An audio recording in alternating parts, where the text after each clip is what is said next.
Hello, everybody, and welcome to episode number 59 of the PT Footy podcast. Today, we have a little bit of a different squad around here.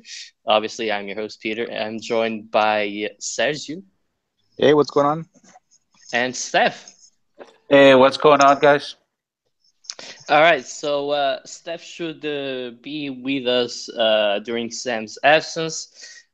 So we're still gonna have a Sportingista. I tried getting Rich to join us, but he couldn't. So it's just us three. Should be an interesting one anyway.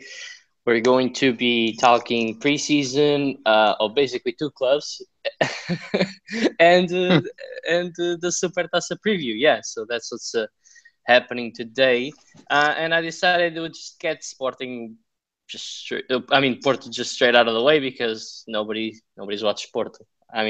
I'm sorry, but it is what it is. I tried getting Rich out, but we'll still comment on their preseason though.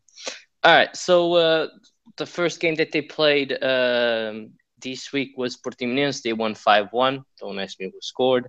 Casillas was in goal. Ricardo, Felipe Marcano, and Alex Telles across the back with Danilo Oliver in the midfield. Corona, Brahimi, Suarez, and Abubakar. So, they beat Portimonense. All right, let's get on with it. Okay, so I can tell you who scored. So they got Abubakar, Suarez, Brahimi, Hernani. Brahimi actually scored twice, so he's looking like he's fitting in well under Sergio Conceição, and he's probably their best player at the moment. And you can argue he's probably top three in the league right now with Pizzi and Bastos. So, but Amy scored twice, and he's looking very good under Sergio Conceição, and also Abubakar. Mm-hmm. Just 2 days ago, I think, they played Deportivo La Coruña. They won 4-0. Their presentation game, Casillas, Ricardo, Felipe, Marcano, and Alex Telles across the back with Daniel Oliver in the midfield, Corona and Brahimi on the wings, Suarez and Abubakar up front. Do you also know who scored, Sergio?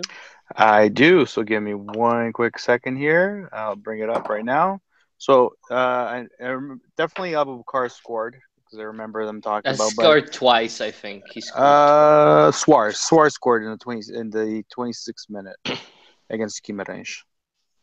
Guimarães, what? Guimarães, aren't you talking about the Guimarães game? No, No. Sportivo de Oh, Coruña. sorry. Oh, Deportivo.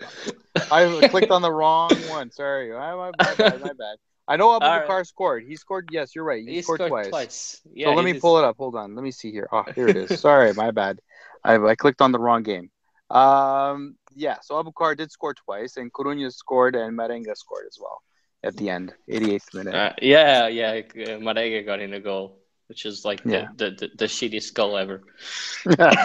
It was. Did you see it?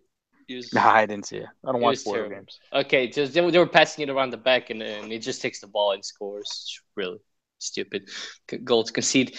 Anyway, they totaled 4 wins, 0 losses, and 2 draws. They technically had a loss, but it was in penalty, so it doesn't matter.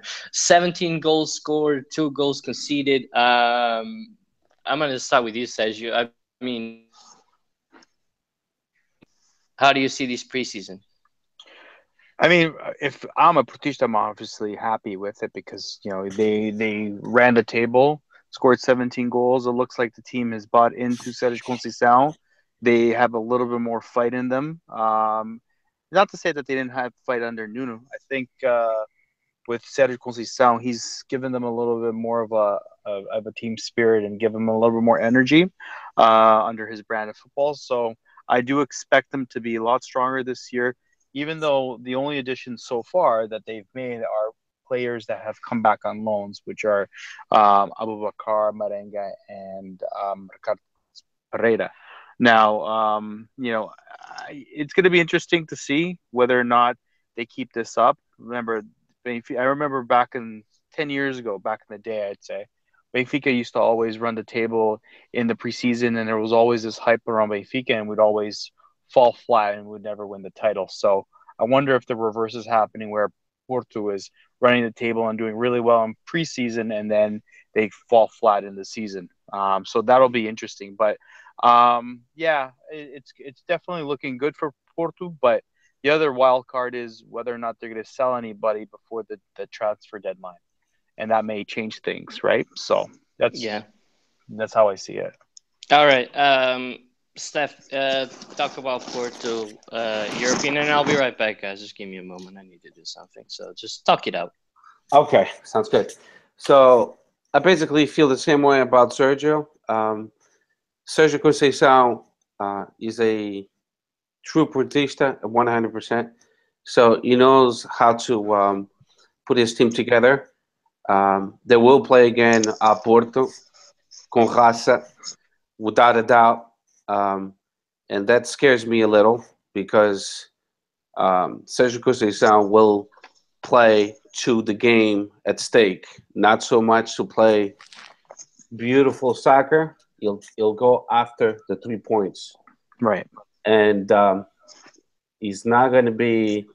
Um, he's going to Football Club Porto to make an impact, and he will make an impact. And but so far, what I've seen, the Porto games have been with teams of second line, exception for a couple games. So I don't really have a good feeling of how the team will be in the future. But the teams they played, um, in comparison to Benfica, they played Arsenal. We played teams such as Monaco, uh, Fiorentina, Even Fiorentina. yeah, Mm-hmm. further back, teams that even Basel. Now say why Valencia, Basel, because they started their season earlier, so they were ready to go. So anyway, but I still think Porto this year will be a totally different Porto, and I'm glad they have a good team because I want the Liga NOS to be very competitive with the three major clubs and possibly Braga and Guimarães. That would be great. That would be great for the fans. All right. So I only caught the final bit of what you said, Steph.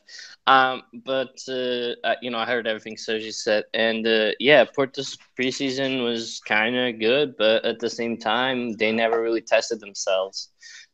Besides the time zone issues and the altitude issues, they really didn't, deal with much else.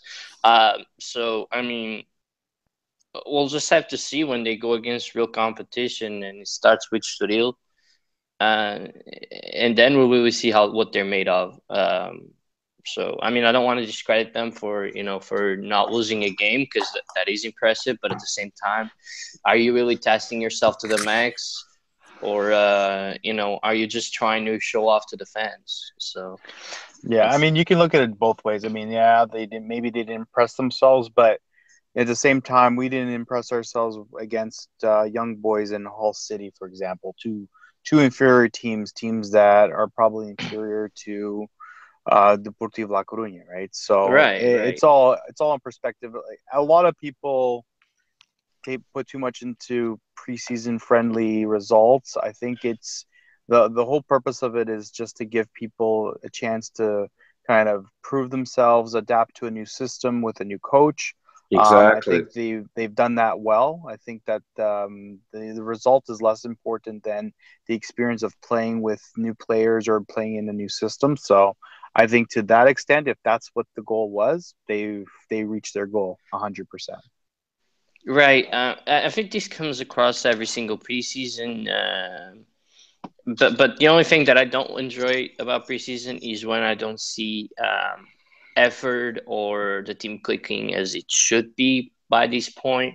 That's the only thing that really stresses me more than anything else. I mean, like for example, we take the young boys game. You think, oh my God, if you could lost 5-1, but if you actually go and watch the game, you see that it was a very close game, and just because like 3 goals in 5 minutes, it doesn't mean that the game wasn't close at all.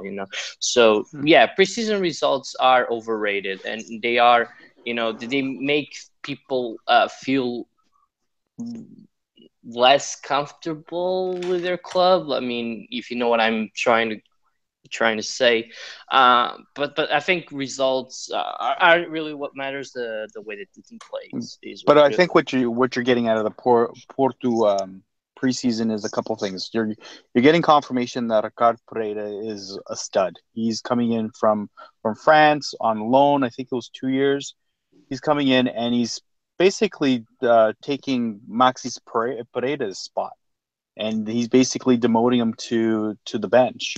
So you've got that confirmation. You've got you got Brahimi confirming again that he's a stud, that he's a great player. Then he has a big role to play in this squad for Sérgio Conceição. And up front, there was worry about selling out André Silva. Right now, is Abubakar that guy who's going to replace André Silva? Is he going to pair up well with Suarez? So far, it's happened, right? They played really well against Deportivo La Coruña together. So it looks like they're starting to click, and they've gotten some good results. Plus, they've gotten some good learnings out of these games. So you got to think, as a Porto fan, you got to be excited about how your chances this year, because nothing's gone wrong so far, right? Yeah, that's a good point and good summary, really. So unless Steph has anything to add to that, I think we should move on. No, I agree with you guys. The preseason, I call it the silly season, because that's when the coaches have a chance to try player A, B, C, D, tactic 3-4-3, 4-4-3-4, whatever. So I don't like. I've been following really closely the Sporting team, and I can tell you that certain games that we lost. I know we'll talk about it soon, but it didn't matter, because what mattered was specifically certain players and certain tactics. So I don't pay really much attention to the silly season, which is the preseason. But Porto will do well this year, because Sérgio Conceição is a phenomenal coach, and he knows how to play at Porto because he was a player at Porto. So, and that's it. All right. Yeah.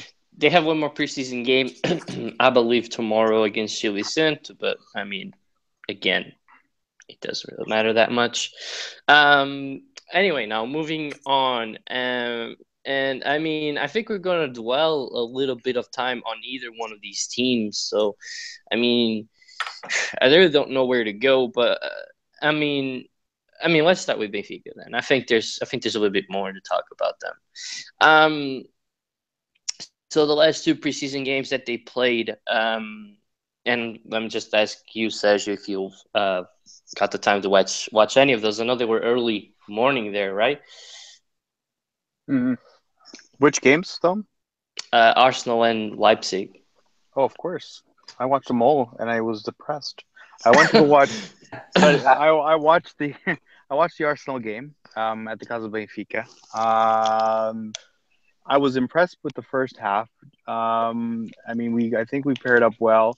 You can argue that our first squad paired up well with Arsenal's second squad. But then I think after the second half, when things started going Arsenal's way, we started seeing a lot of mistakes back, and it just collapsed. We are good going forward. I think we knew that. I think that was PT's first full preseason game, and he impressed on the first goal with that nice little chip lob pass into space, and then the header back for Servi's goal. I was impressed with us going forward, especially in the Emirates against Arsenal. I was not impressed whatsoever with our defense whatsoever. Mm-hmm. And then against Leipzig, I didn't really expect much, just because it was our Segunda Linha playing against their Segunda Linha. But come on, the effort was pathetic. You didn't even get a shot on goal until the second half, until Raul skied one. Like, give me a fucking break. Like, honestly, it was a horrible game. And I know people say, again, silly season. It's not the results that count, it's the experience. But as a Benfiquista, seeing that, at least seeing what you have at the back and what you had before and what you have right now, you're worried. You're worried that you haven't replaced Ederson. You haven't replaced Nelson Semedo for sure, and you haven't replaced Lindelof. And it's shocking to say that, but you know what? It's the reality. I know people don't want to be concerned, but I certainly am concerned just because I don't think we have the pieces right now to defend the title and go for the Penta. All right, so I just want to give out the lineups for both games, and then I'll share my thoughts. I mostly agree with you, but I'll get to that. So Júlio César played in the first game. Buta, Luizão, Jardel, and Eliseu across the back. Filipe Augusto and Pizzi, like you said, playing his first full game in preseason. Salvio and Sevi on the wings. Jonathan Seferovic. These I believe to be the closest lineup that were field this season. I mean, you can make a case for Buta not playing, or no, like any other right back right now could play for Benfica. But I mean, Luizão and Jardel should probably be both guys, both our center backs. Eliseu obviously is going to switch with Grimaldo and Filipe Augusto with Feza. But I mean, the rest is pretty much the same. Pizzi, Salvio, Servi, Jonas, and Seferovic, I believe, will probably be our front 1, 2, 3, 4, 5. Yeah, 5. Our front 5. So, like you said, our first team played well against their second string, but then the changes just kind of ruined everything. And I think, I am one of those that absolutely hates Lisandro. But if people blame him for that own goal, I think it's just stupid. I mean, it's No, just, no one blames him. it's just no. But I've seen people blame him, which I thought is ridiculous. I mean, it's just a case of bad luck. He puts his foot out and he hits the inside of the post instead of the outside of the post. Like, come on. But yeah.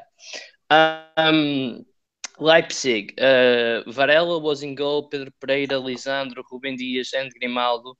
Feza, Crian, Rafa, Servi, Carrilho, and Jimenez. I kind of like Varela, which is a surprise because he was not that impressive. Our right back situation is just terrible. I like Buta though, because I thought he was okay, but he's nowhere near ready. But Pereira, I mean, we paid 2 million for him, and what everybody believed at the time was a good fee for an extremely talented player. I don't know if it's because he's playing with a Benfica jersey on that he just can't do anything right. I don't know. There were times where Rafa was covering for him, like he held the winger well, but as soon as the responsibility came to Pedro, he just couldn't handle it. Right. I really like Rubem Dias, but I mean, obviously he makes a mistake or two, but I think we're very good there. I didn't see as much of Krian as I wanted to, but I still think he's going to be a very solid box-to-box player, which I thought was a very good find by Benfica. And he just got that guy out of nowhere, really. Yeah, I agree with you there. Yeah. And I think Rafa, I mean, we can finally put the nail in the coffin that he's never going to be a winger at Benfica. Like, he just doesn't fit our wing mold.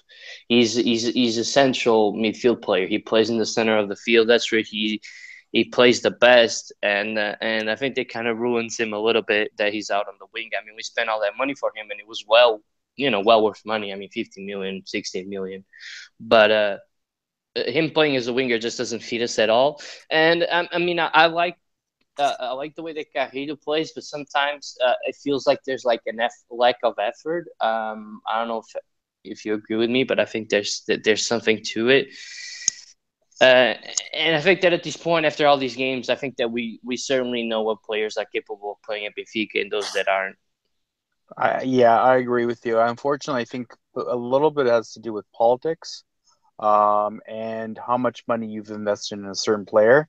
And unfortunately, those are the players that are going to be ahead of others in the pecking order. So, for example, Carrillo, they've invested so much time and effort on this guy that it almost looked like a failure if they didn't give him time to play. Like, it just shocks me that they prefer to play with Carrillo instead of Zivkovic.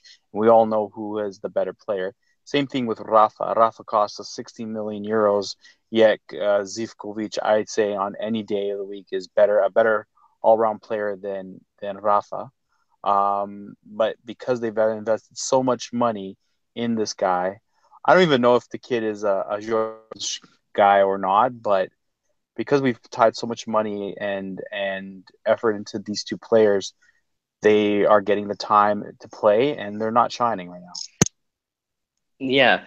Uh, I mean, but one thing though that a lot of people are talking about, oh, how is Filipe Augusto playing over Horta? It's just two quick things. First of all, like to me, Filipe Augusto is never going to be an 8. He's a number 6. Like he's a defensive midfielder.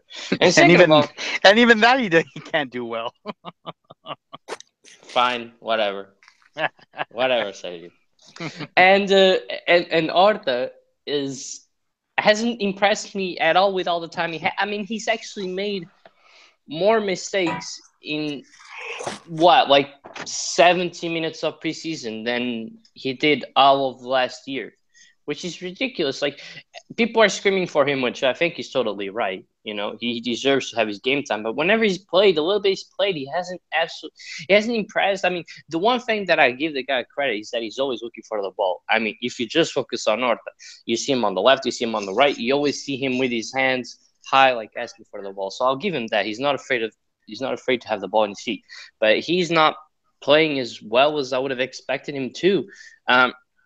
And I mean, it's not ridiculous to think that players like João Carvalho are going to be over him because they've showed more than what he has, not in this preseason, but last season and this preseason.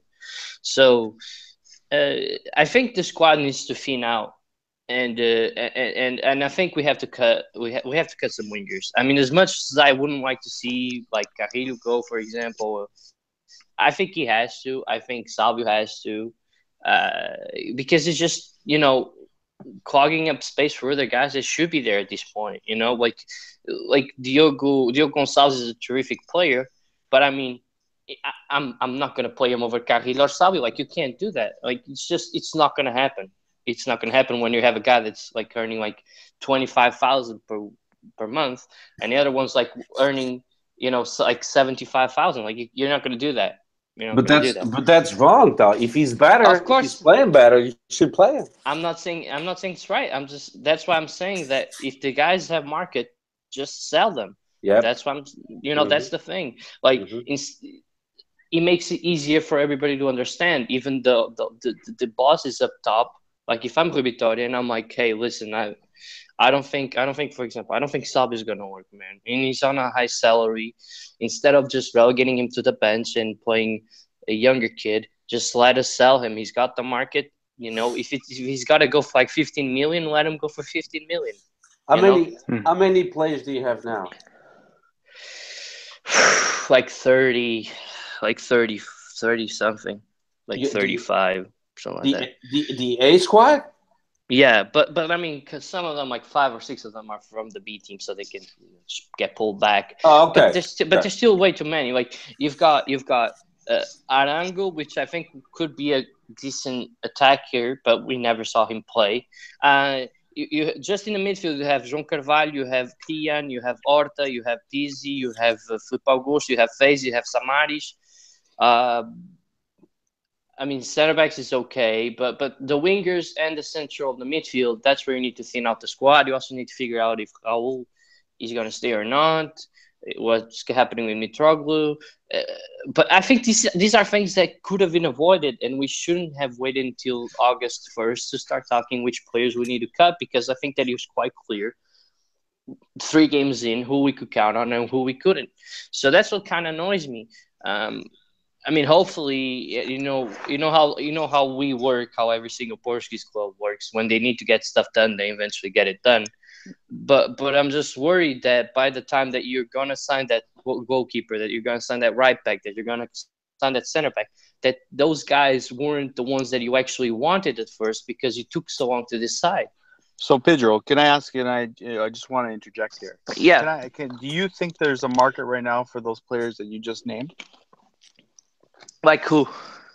Okay, so let's go through it. So, Raul, do you honestly think that Everton is willing to pay 60 million euros or 50 million euros for his pass right now? Because apparently Luis Filipe said he's going to be the most expensive Yeah, I don't know if he said it was BS. foreigner or, but he's Yeah, being held against that now, right? yeah, I know, So but he's waiting out for that fee. So it's not easy to sell that guy for 50 or 60 million. So that's the first thing. Mitroglou, you're not going to sell Mitroglou I hope unless not. you get a unless you get a really good deal, and you're sure as hell you're not going to loan him to Besiktas like they've claimed. Some papers claim that will be happening. So that's, you can scratch that off. Kirill, the only rumor that you have right now involving him is a loan deal to England. The guy can't even get a fucking visa to go to England, and he's going to be loaned out to an English Premier League team. Like I don't even believe that rumor. All right, but I find it hard to believe that Carrillo doesn't have a market. I mean, it's right? true. Honestly, Yeah, the way he played last year, right? So I don't even think they can get right now 4 million euros for the guy. That's that's the market, and that's what they paid for him as a bonus, right? Nah, Like the the market doesn't exist for him right now. It doesn't, because he hasn't played well.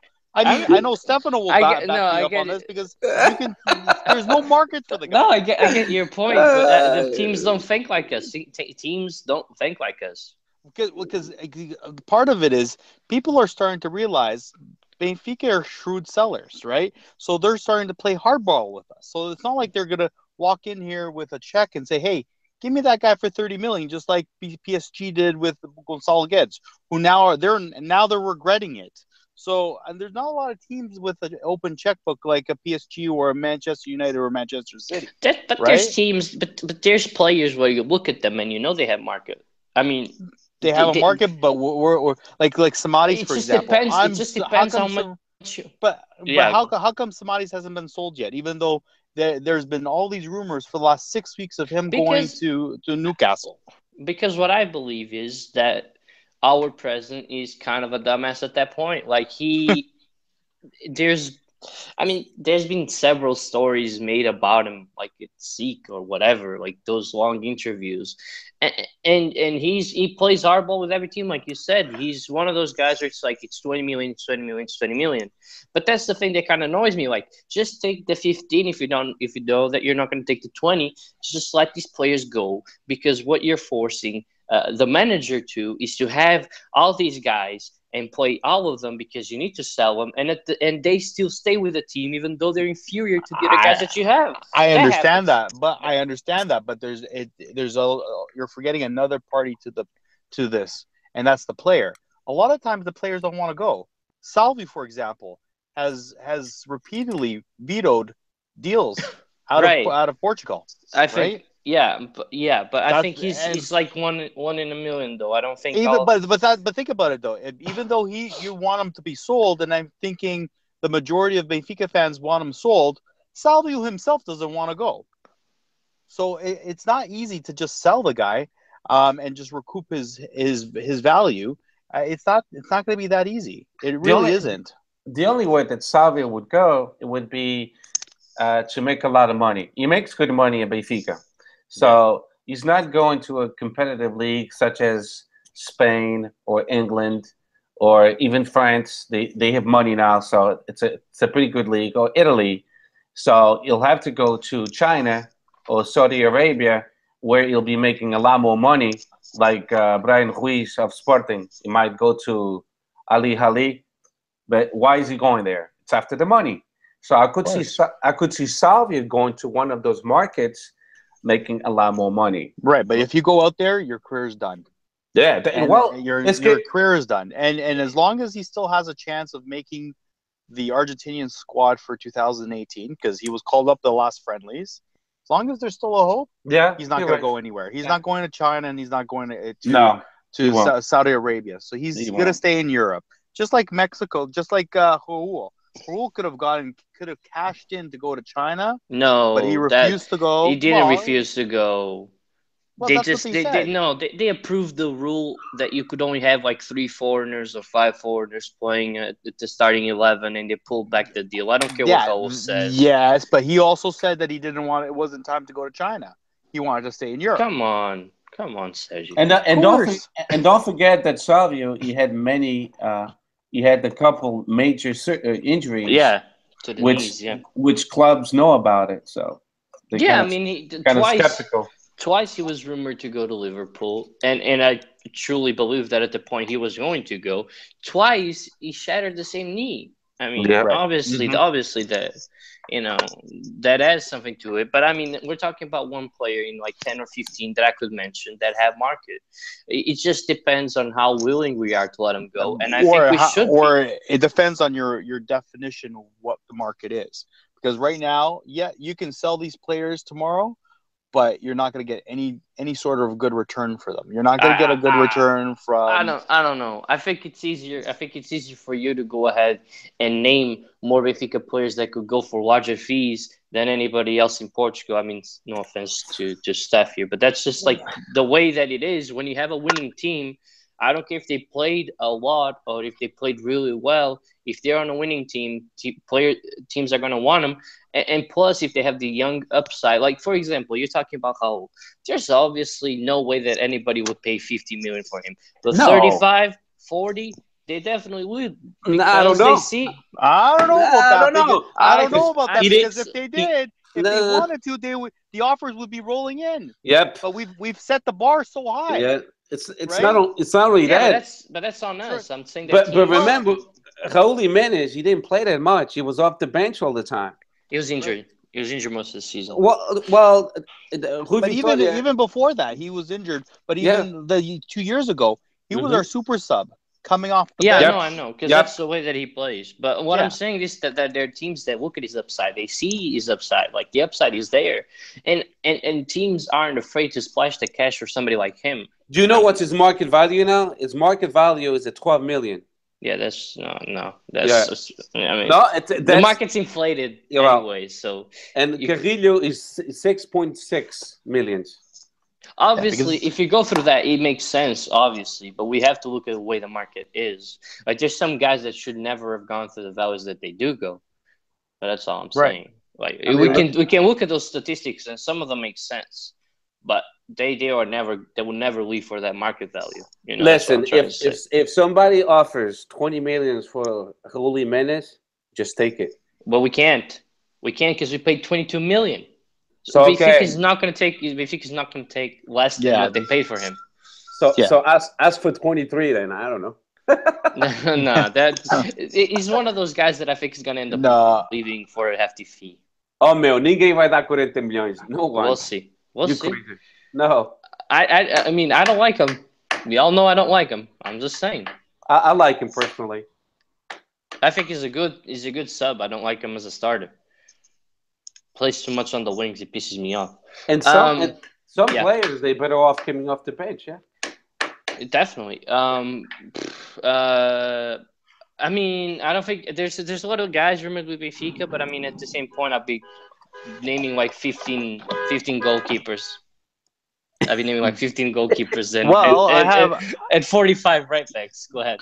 I have some breaking news for you guys. It sounds like Benfica have signed the Finnish international Lucas Hradecky. Hradecky? What the fuck is his? I'm telling you, it sounds like they may have signed a guy from. He plays for Frankfurt. Okay. And where do you see that? Well, because Senhores do Benfica just tweeted it. Said, "Welcome, Hradecky Lucas." I just looked them up, and I made a comment saying, "You guys should be a hockey player instead of a fucking football player." But whatever. I've never heard of a Finnish soccer player other than Jari Litmanen. But okay, whatever. Which position does he play? Goalie, keeper. Oh, goalie. Okay, no, Yeah. I could see it. I see. He's a tall guy. Yeah, exactly. Yeah. So it looks like they may have signed somebody. I don't know. I don't see it anywhere else. It's weird that he would be tweeting that. But I looked him up on Wikipedia, and it sounds like he used to play for Brøndby in Denmark, and then was sold a couple of years ago in 2015 to Frankfurt, and he's been here starting keeper for the last 2 seasons. So I mean, it would make sense because Benfica's done deals with Frankfurt. yeah, so they may have found that replacement, which is surprising because out of all the 12 players that they mentioned, this guy was never mentioned. This is why I love our newspapers. They're so off sometimes, but I mean, I hope this. At least we got somebody. I think it is what it is. I trust my club on that.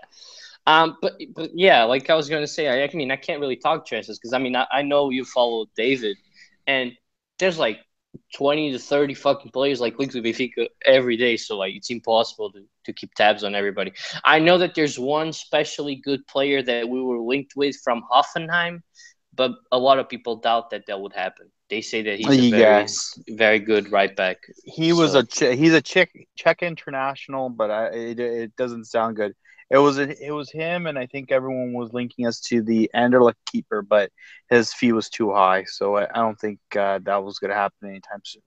Right, and there's also rumors that we would sign Jasper Silesen, so there's that as well. Yes, so it's all rumors. It's all rumors to sell papers. Well, what about Douglas from Barcelona?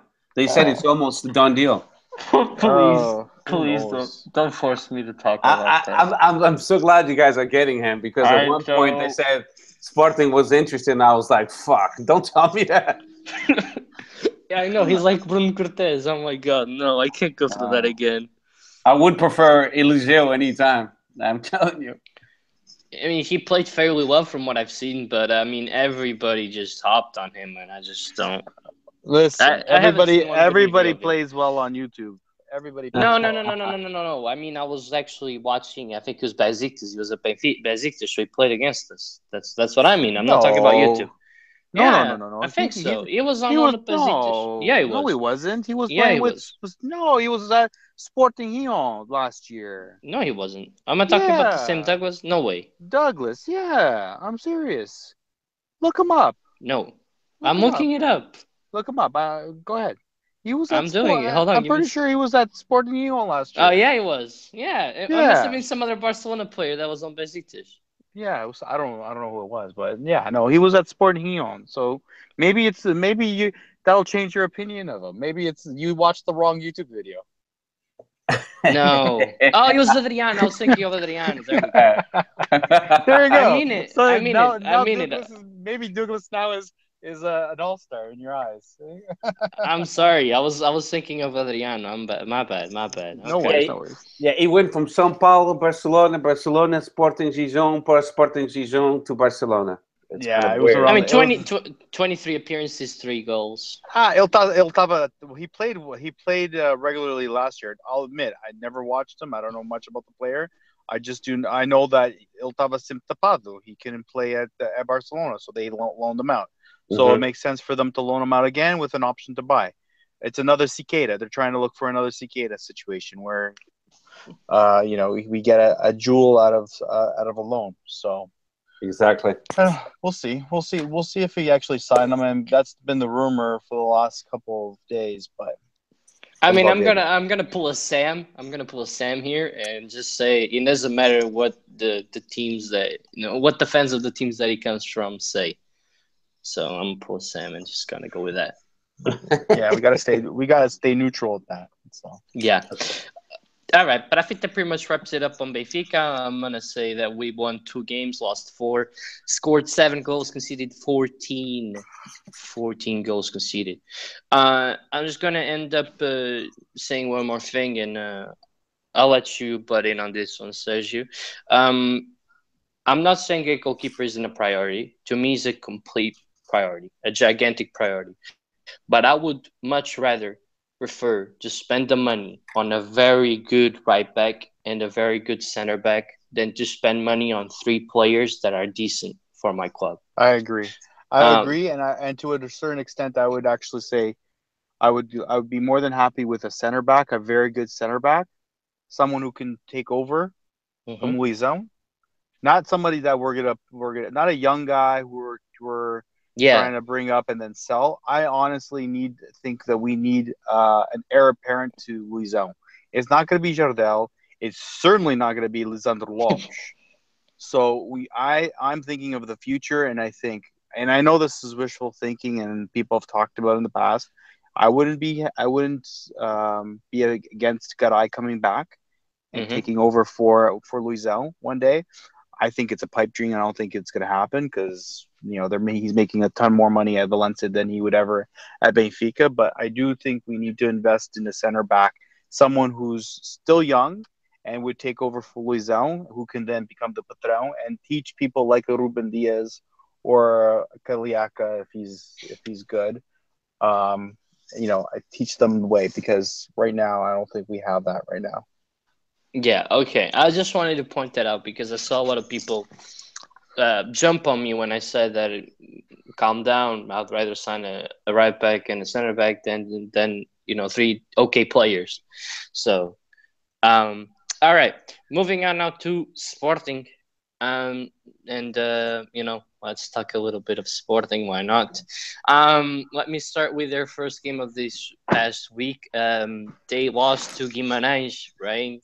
On Beto's last game for Sporting. So Petrovic, Coates, and Tobias Figueiredo. Okay. Jonathan Silva and Bruno César, William Carvalho, Adrian Silva, Mateus Oliveira, Yuri Medeiros, and Dumbia. Steph, what did you think of this game? I mean, Petrovic, Coates, and Tobias Figueiredo across the back. What? I know. I mean, it was one of those games that Jorge Jesus, again, he tried the tactic of three center backs. And we spoke about this just a little while ago among us three off the air. To have a tactic with three center backs, they must have speed. And then those three players that you mentioned, they lack of speed. So, and then the midfield and even the attack, they have to work together as a 8-cylinder Mustang. It has to be very tuned together. And at this point, if we play with the three center backs, we're going to lose every single game. So I know. I wish you play. Can you play with three center backs, please?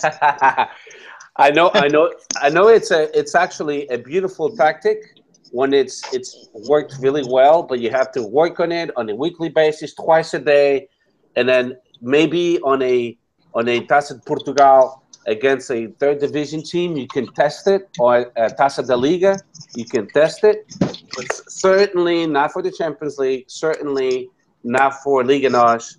You can't go with a tactic like that when you're not sure about it 100%. You need to feel comfortable. The players need to feel comfortable. So against Guimarães, when you play against Coach Pedro Martins, é muito rato. He's been in that league for many, many years. He's played for that league for many, many years, and he knew that what Sporting wanted to do, what Jorge Jesus wanted to do, and he played counterattack. And it was actually an awesome game by Guimarães. They taught a lesson to Sporting and Jorge Jesus that if you play against us with this tactic, you most likely will lose, and we did. Guimarães, that they played in the counterattack, and they succeeded. And no ifs or buts. And then Coates got a red card at minute 29, I believe.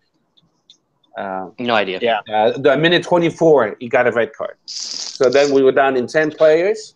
But the second half was much better of that game, and it was actually pretty awesome to see Sporting, with new players on the pitch, play much better.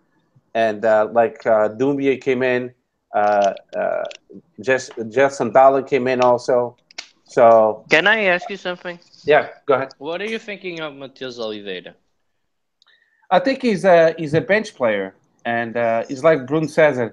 The good players to basically para desenrascar. If someone is hurt, minute 75, someone is exhausted, he's good 15, 20 minutes. I don't think he'll ever start a game unless we out of options because of injuries, like recently with the center backs, and then William Carvalho had to play. What I was just thinking is that he's like 22, 23, so you're saying he's never going to... You don't think he has a potential to be a real star?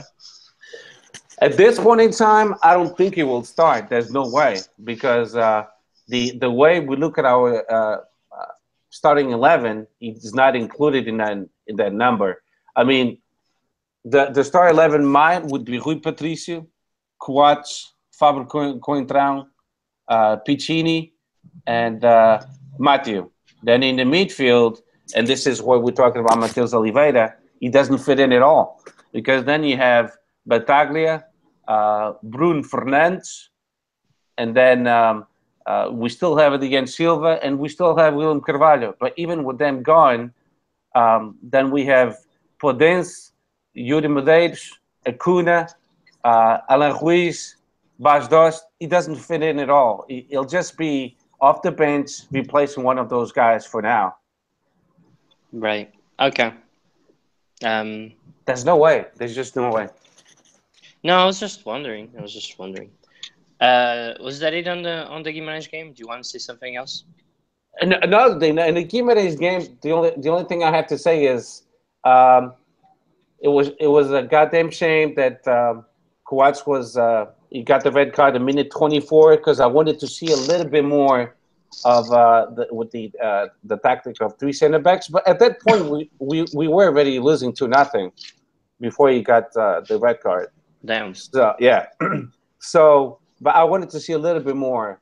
But besides that, no, Guimarães, they with Pedro Martins being so smart, because he's a good coach. I like him too, and he knows our league too well, and he knows Sporting really well too. He played at Sporting, so he taught Jorge Jesus a lesson, and that game was good to watch. Acuna play, Luís Medeiros, even Matheus Oliveira, the new players, and then I was pleased with Acuna. I was pleased with Luís Medeiros as well, William Carvalho as well, because he just had come back from the vacation, and Podence. Besides that, no, it was a good game for Guimarães. All right. Can I ask you just one more thing, a little bit off topic? What are you guys thinking about serving the suspensions during preseason? Does it make sense? Should they be punished for the start of the season? Genuine question. I'm just genuinely asking. Well, let me punt it back to you. Luizão did it. What was it? 7 years ago when he punched I don't know if he punched. Whatever. Barely the referee. Yeah, the German referee. He got suspended for like 2 months. Do you think that was fair? I mean, with that exact situation, I think so. I mean, I don't think he should have even been sent off, but whatever. I mean, yeah, I guess if you. But okay, let's say you can say whether or not he punched him or not, whatever. But in that situation, it was fair because he supposedly agrediu árbitro. So I think it should be served. Same thing but with we're just talking about a red card though, like. No, well, red card offense is a red card offense, right? So, right, but whether you punch somebody or you go into somebody studs up, it's the same. It's a red card. So yes, I do believe that you should be serving your suspension, because the whole purpose of friendlies are to take it a little bit easier on your opponent. Right. What do you think, Steph? Are you talking about anyone in specific, or just in general? I just remember that Coates got sent off, like you said, so that's why I brought it up. We could talk about the Andre or anybody else that would have been sent off during preseason. It's not a team specific. Okay, and I'm going to say yes, because a preseason game, it's still considered an official game. And therefore, if it's considered an official game, it counts for the statistics. So then, I mean, if you got a red card against Guimarães, and then he couldn't play against Fiorentina, period. So, I agree with that rule, because they consider those games official games. So yeah, that's fine with me. All right. Yeah. All right. I was just wondering where you would stand on that. I'm genuinely on the fence, so I don't really care too much. Anyway, last game of Sporting's preseason, they beat Fiorentina for the Cinco Violinos trophy, which I believe they won every single edition. Rui Patrício in goal, Piccini, William Carvalho. What? To be thinking that Fábio could throw across the back. Sorry, that just caught me off guard. Bataglia, Bruno Fernandes, Gelson Martins, Podence, Acuna, and Bas Dost. William Carvalho playing as a center back. Mm-hmm. Yep. Okay. What did you think about this game, Steph? It was actually an awesome game. It made us Sportingistas feel really good. I watched the game with a streaming signal, so it was like a roller coaster. But I still somehow watched the game. And I was very pleased with Bruno Carvalho. Não, com William Carvalho.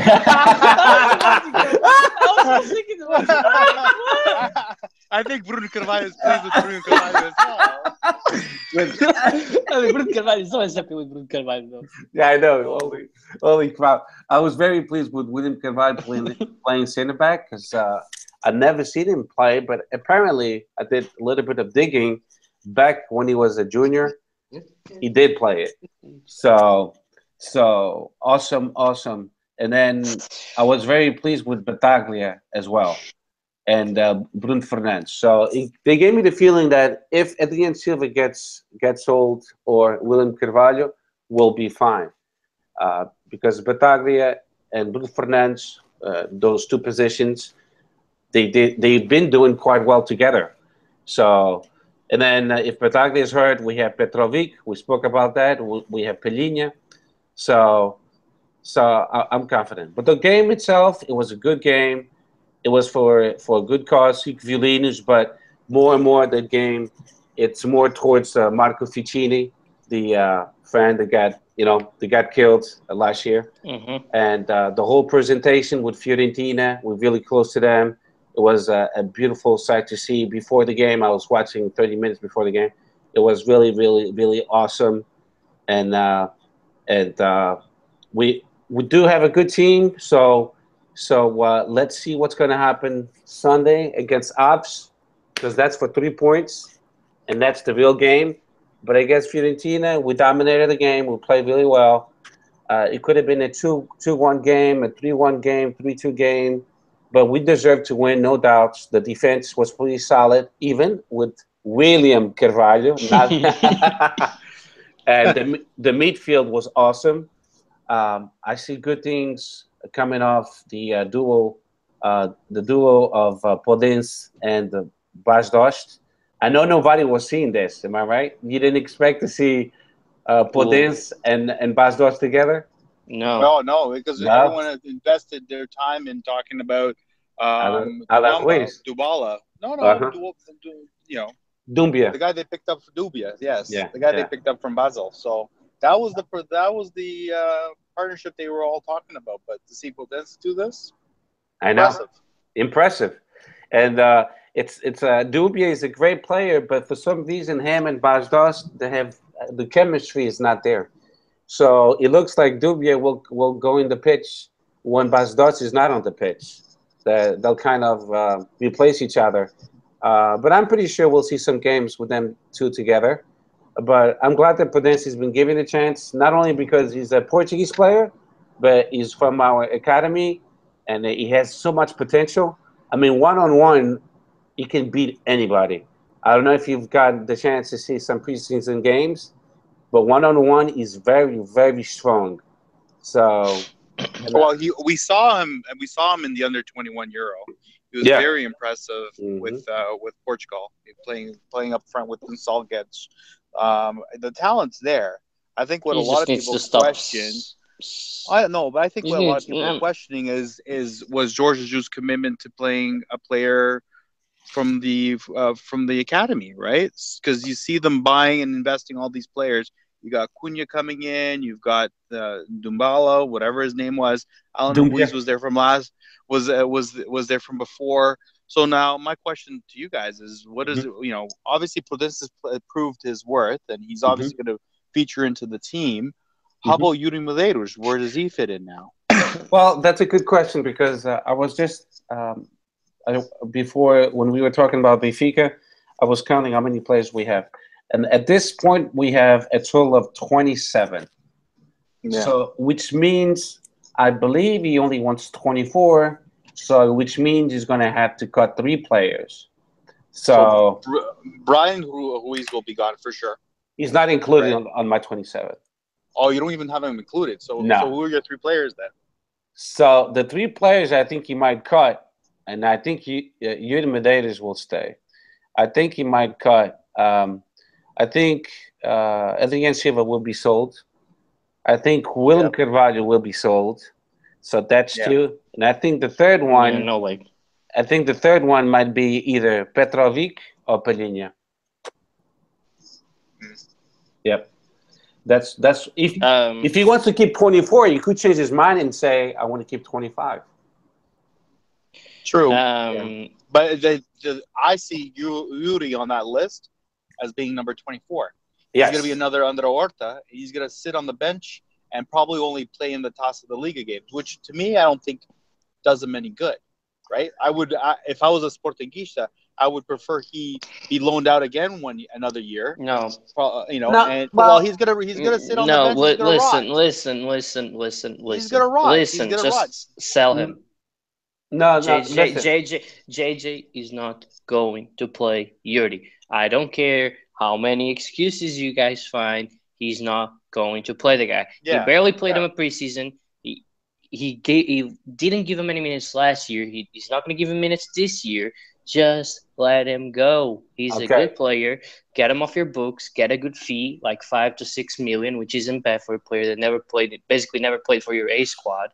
And let him continue his career. Try and get like some 20% buy clause or whatever.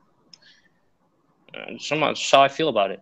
No, I don't feel the same way at all whatsoever. Because Jorge Jesus is going to be the one leaving next year. He's not going to stay another year. He's not. And I hope not, to tell the truth. I'm not too crazy about Jorge Jesus. I'm not a fan of Jorge Jesus. It has nothing to do of him being because he was the coach of Benfica. Nothing to do with that. Actually, what he did to what's his name in Monaco? Bernard Silva? No. The midfielder. Bernard Silva. He's talking about Bernard Silva. Well, he was sold to Manchester United. Good for him. What he did to Bernard Silva, that's what he's doing to Luri Medeiros and Francisco Geraldo. Yeah, that's exactly what he's doing.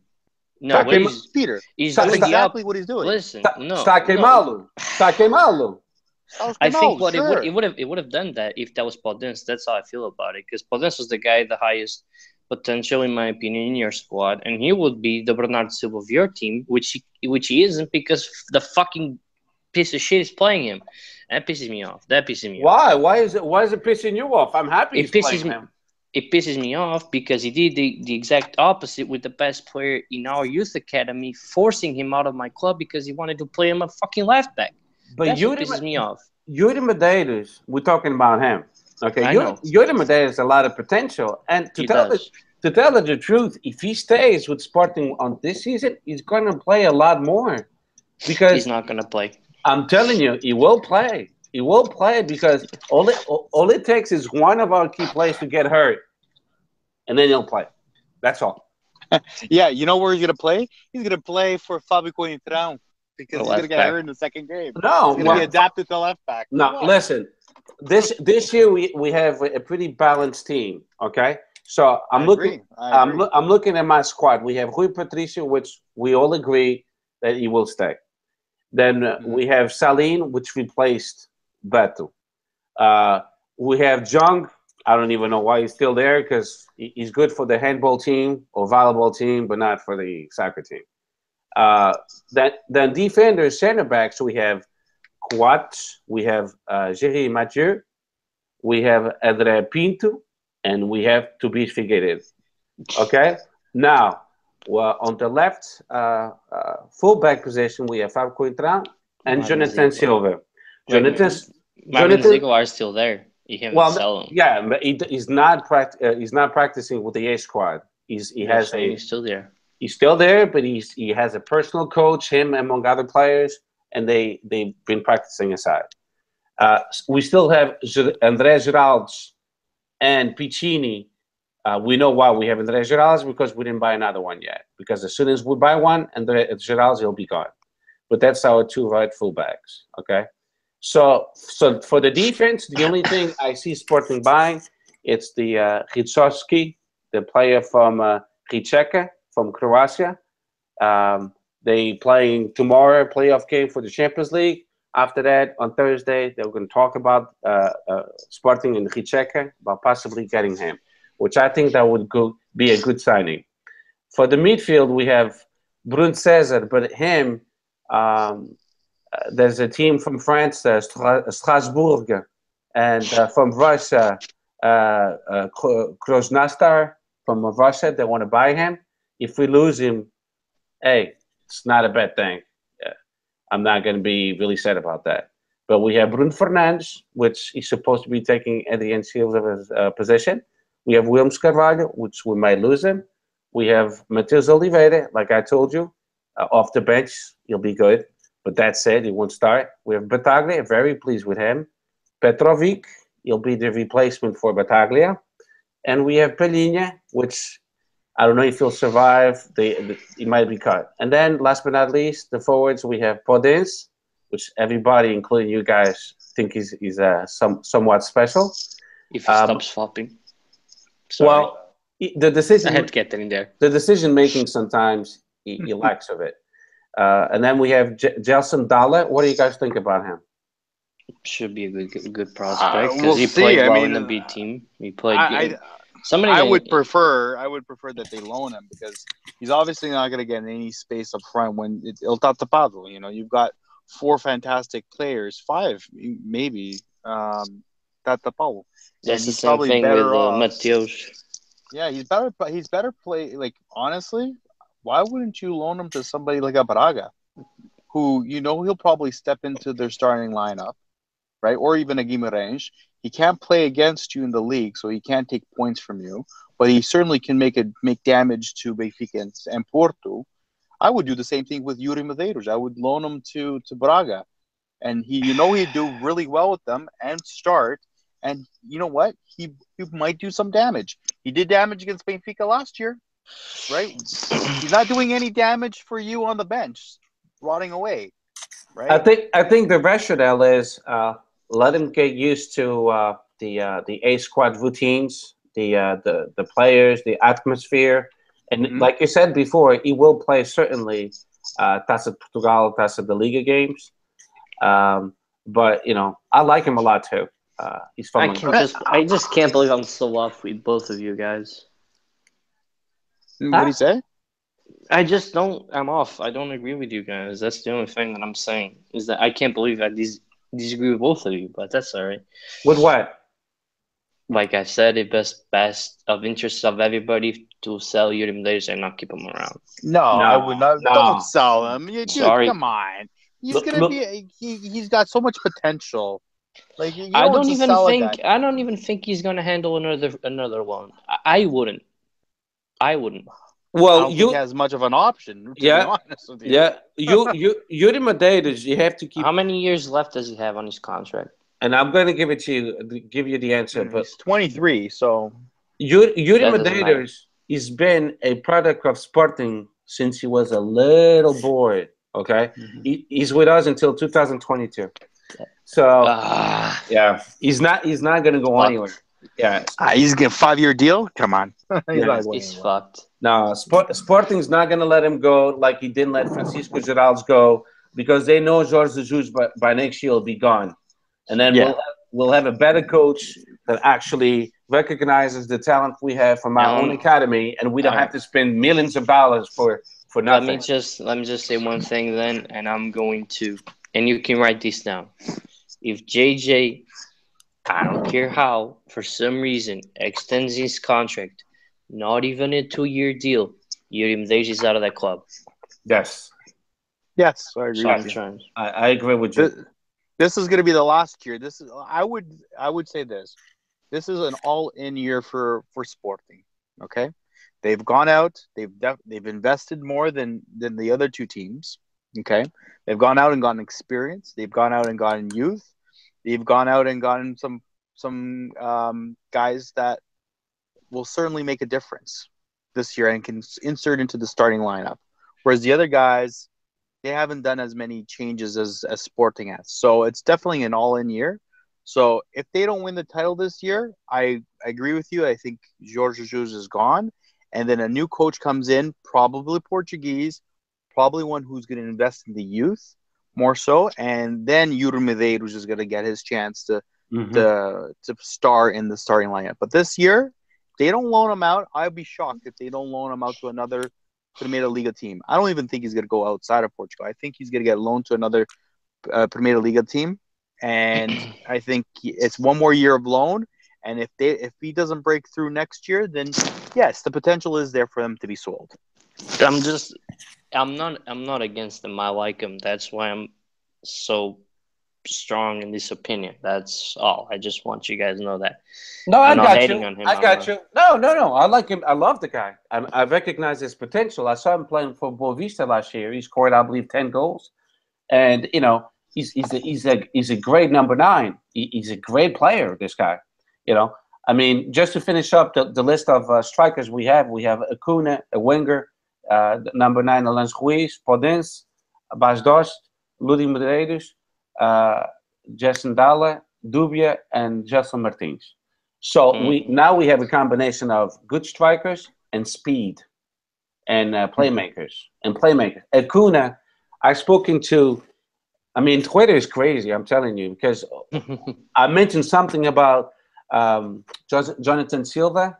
I think Boca Juniors they offered 2.5, and I said, and you said that should be for half a leg or something. Yeah, and I said just for one leg. Oh my goodness, they jumped on me. But a couple of them, they sent me DMs, and then we're talking on a personal basis. And then I was asking them, what do you think about Acuna? And Acuna is from Racing, a rival, like Benfica and Sporting. And these guys I was talking to, they were from Boca Juniors, and they were telling me, you guys got a good signing. This guy is incredible. He's very humble. He came from a very poor family, so he's going to give you all. And then I looked into his biography, and indeed, he tried like 6 different clubs before he was successful to the first division of Argentina. So I'm expecting great things from him, and I'm very, very excited with the speed we have. I mean, we have Podence, Gelson Martins, and Dubia, and Gelson Dalla is also fast. So that's awesome. Yeah. That's really awesome. And Bas Dost as a striker, I'm very content with him. Acuna, he's shown that he's very strong going back and forth. So he's good defending as well. And that's where Yuri Medeiros lacks of a little bit. And then Alain Ruiz, I think he's in trouble this year. I don't know if he'll start. He'll start on the. He starts. Alain Ruiz, I don't know. I think that's just my opinion. It's just my opinion, JJ. And I think we need to wrap it up because we're running out of time, and we still need to talk a little bit of the Supertaça. But I've said this on Twitter probably like a month ago. But JJ isn't gonna give up on Ruiz. When you pay 10 million for him, it's kind of the same situation with all the other Benfica players we were talking about, and he showed potential. He's gonna play in behind Bas Dost. I'm not going to say every game. I'm not going to say every game, but I'm going to say the majority of the games. I don't see Podence. I'm sorry, but I don't see Podence starting most of the games this season, especially because of his age as well. I just don't see JJ, putting him into the lineup every single week. I think Alain Ruiz is going to be your second striker. That Jonas type role is all his. I think he's a very good player when he drops back into the middle of the field, and he's going to give you some options. And I think JJ is going to keep him as a starter. That's how I feel about it. Okay, but last but not least, I'm just going to finish it up. To wrap it up. The only reason why I think Podence will play instead of Alain Ruiz, it's because the fan base and Bruno Carvalho, we will put a lot of pressure on Jorge Jesus. I don't give a shit if we pay $10 million for Alain Ruiz. If Podence is better, I want to see Podence. I don't give 2 fucks about Alain Ruiz if he's not that better than Podence. But if Alain Ruiz is doing better than him, yeah, of course, play him. I want to see the best players. I don't care about the fee that we paid. And us Sportingistas, that's how we feel. We want to see the best players on the pitch. I don't care if this guy costs $12 million. If he's not playing as well as Podence, I want to see Podence. I'm just saying that's not how things work most of the time, and you know that. Anyway, all right, let's wrap it up. I'm going to ask everybody. I'm just actually real quick, Steph, from like 1 minute or two. Just sum up the whole preseason and what do you expect for next year, or at least the first few games. How you think the team's gonna hold up? I think by now Jorge Jesus has a good idea of his starting 11. I think as Sportingista talking on Twitter, we also can visualize the team that will be on the pitch by Sunday. And I'm very pleased from what I think it will be. And I'm expecting great things from Sporting. this year we'll be definitely competing for the championship, which is always the number one goal. The number one goal for Sporting Benfica e Porto, it's to win the Liga NOS.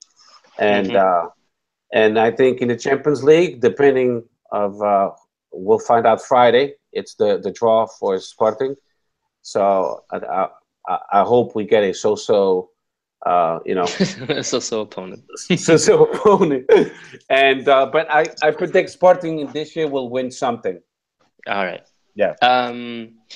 So real quick, what is everybody thoughts on the Supertaça? I'll go first. Um, I see an even game coming. It could go both ways, really, especially if we don't improve on defense, but which I don't believe we will. I don't think we're going to sign anybody and put them into the first team straight away. So I think it's going to be a tough game. Benfica is going to struggle. But, I mean, offensively, when we have even the slightest of space, uh, everything's still there. You know, like the whole communication between the players, they still know each other really well. They know how to play together, and they're very dangerous up front. So I think Benfica is going to win that game. I won't be surprised if it can either be a 3-0 win, a 2-1 loss, or a 1-0 win. Just depends on how the game goes, really. Sergio, what do you think?